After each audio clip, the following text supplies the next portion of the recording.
Xullas, shuning uchun ham menimcha sotrudniklari yaxshi ishlamagan, o'sha e'tiborsiz, ras oylikni vaqtida to'lamagandan keyin, естественно, ularni ham to'laqonli men tushunaman. Lekin agar raz mana shunaqa biznes boshladimi insonlar, men uni kritika qilib aytmayapman yoki bo'lmasa atayin hype bo'lsin yoki nimadirlar bo'lsin deb emas.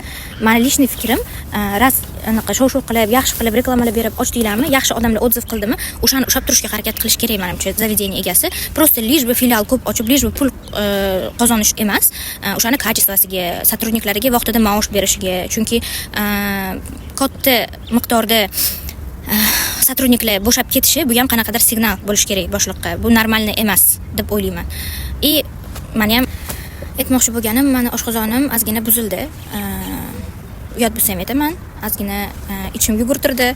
Keyin постоянно ma'mudimga o'sha hot-dog, endi hot-dog menimcha ancha yemasam kerak. Shuning uchun aytib qo'ymoqchimanki, sifatini ham yaxshilash, o'ylash kerak, faqat pul topish emas. Sotrudniklarni довольный qilishga harakat qilish kerak. O'shanda o'sish bo'ladi.